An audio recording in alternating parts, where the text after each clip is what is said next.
देशभरातील विविध महिला संघटनांनी लोकसभा आणि राज्य विधानसभांमध्ये महिलांसाठी 33% आरक्षण तात्काळ लागू करण्याची जोरदार मागणी केली आहे.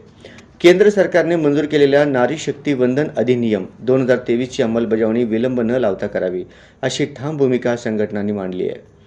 महिला संघटनेच्या राज्याध्यक्षा कॉम्रेड नसीमा शेख म्हणाल्या की महिला आरक्षणाची अंमलबजावणी जनगणना आणि मतदारसंघ पुनर्रचनेशी परिसीमन जोडणे ही गंभीर बाब असून त्यामुळे महिलांच्या राजकीय प्रतिनिधित्वाला अनावश्यक विलंब होत आहे.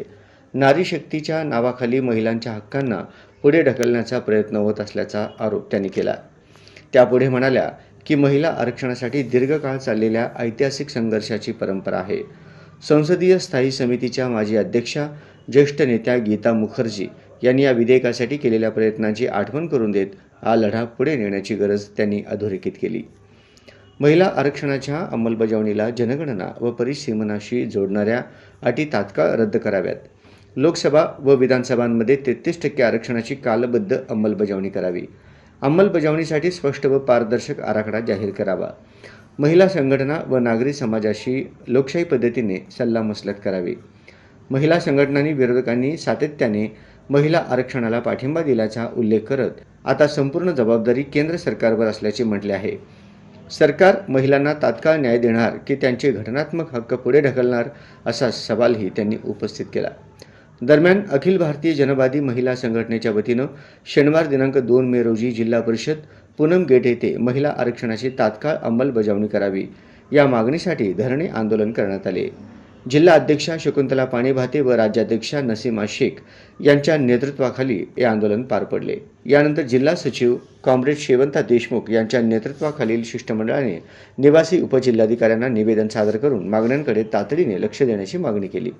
देशभरातील सर्व लोकशाही शक्तींनी एकत्र येत महिला आरक्षणाच्या तातडीच्या अंमलबजावणीसाठी संघर्ष उभारण्याचे आवाहनही या निवेदनातून करण्यात आले आहे. यावेळी सुनंदा बल्ला, लिंगवा सोलापुरे, गीता वासम, शहनाज शेख, राईसा शेख, तबस्सुम शेख, सायरा शेख, प्रिया सुनसू, विद्या चंद्री, हसीना शाबाई, परवीन शेख, मुन्नी पटेल, कलावती अंकारम, उमा बोगा, भूदेवी आदींची उपस्थिती होती. त्याच्या वतीनं पूर्ण देशभरातून महाराष्ट्रामध्ये पूर्ण जिल्हा पातळीवर, तालुका पातळीवर आज आम्ही 33% आरक्षण संदर्भातलं आम्ही ह्या निदर्शनं करण्यात आलेलं आहे. तर आता गेल्या 20-25 वर्षे झालेलं आहे. या बिल मध्ये लोकसभा विधानसभामध्ये होतं, त्यामध्ये कुठल्याही सरकारने ते मंजुरी केलं नव्हतं. म्हणजे मंजुरी करण्यासंदर्भातलं 20 वर्ष लागले. म्हणजे सीतानं 12 वर्ष वनवास भोगली. तर आम्ही या आरक्षण संदर्भातलं 20-22 वर्ष झालं होतं, ते मंजूर झालं नव्हतं. आता 2023मध्ये ते मंजूर झालं. त्या मंजूर होत असताना सरकारनं काही को घातलेला आहे. आता 2011मध्ये जनगणना झाली. जनगणनेमध्ये किती ओबीसी किती झाली पहिल्या ते समजून नंतर ना तो 33% पहिला आरक्षण तर मंजुरी करा, ही आमची जनवादीची महिलांची मागणी आहे.